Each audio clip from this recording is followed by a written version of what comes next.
talking about the feed forward process. So why do you think that we call it feed forward? Ooh, I love that. When we don't have good feedback and know what's expected of us, it's hard for us to do our jobs. And maybe in the beginning, when things are easy, it's slow and steady, it goes okay for a while, right? But when things speed up, when there's multiple priorities, when our job's on the line, you miss one piece of candy and that's it, you're out of here. Did you hear Ethel say, I've already been in 4 departments before now? So she knew it was the end of the road for her. Sometimes our employees feel this way. You know, this is my last chance. I've already been 3 places before here. We have to think about that when we're talking to our employees, understanding where they're coming from. When we think about feedback information, what kind of connotation comes to your mind? Do you think about feedback in a positive way? Do you think about the cheerleader, the guy with the megaphone? You're doing great. Is that what you think of when you hear the word feedback? I mean, Jane's the only one who raised her hand when I asked if you're excited about talking about feedback. So I know you're not all super pumped for this. Do we usually think more like this? We think about feedback in this way. But feedback in and of itself isn't negative or positive. It's actually information. It's what we choose to do with the information and how that information is presented to us that either makes it our cheerleader conversation or getting our heads bit off or blown off by that manager.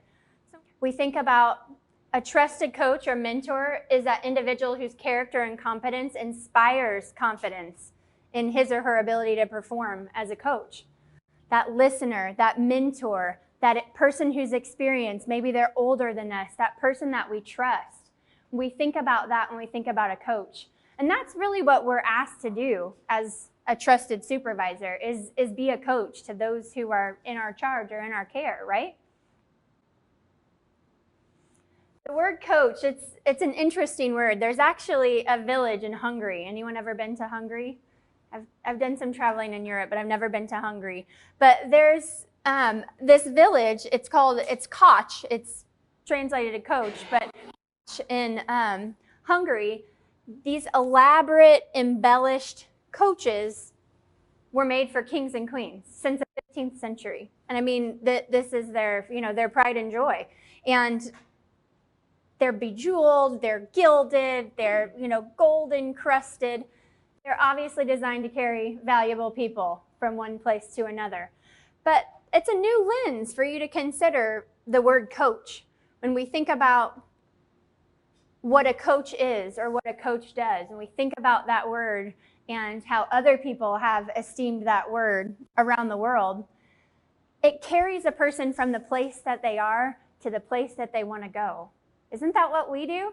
That's what we are as coaches. We're carrying those that are in our care from one place to another, and we're there along for the ride, right? We have to think about that when we're thinking about the word coach. Maybe it's when we've already coached someone 2 or 3 times on something, and we have to think about our role. So when we think about operating in feed forward versus feedback, feed forward is two-way communication. And it's this two-way communication that enhances the development and the skills and the performance for future success of our employees. We're going to talk about this a little bit more. But it's really about clarifying what our expectations are. Maybe I didn't do a good job of explaining this the first time. Maybe I needed to give you a little more detail on this of what the expectations are. So feedback is remedial. Feed forward is preventive. And I think we had those 2 adjectives used when asked to describe that. When we operate, we focus on the negative. We forget to reinforce. We forget what's going on sometimes. But how often do we do the thanks for being awesome? How many times do we pull out that you're doing a great job card, or when we're focusing our attention in feedback on the negative? So the negative is trained in our brains to jump out. What's wrong, is our first response. And we have to retrain our brains to first focus on the positive that we have. We have to do it all the time.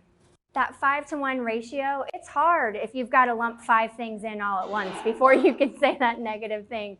But if you're doing it regularly, that magic ratio of 5 positive things to 1 piece of feedback information will be so much easier. And you've laid the foundation, that groundwork for sharing that feedback, because Linda's going to know that I actually care about her. I noticed 5 things about her in the last 2 weeks before we've had to have this feedback conversation. She knows that I see what's going on in her work, in her day, in her schedule. And she doesn't have to go through all of that when we have the feedback conversation. We're feed forwarding, and we're going to come to an agreement on what we're going to do next, right?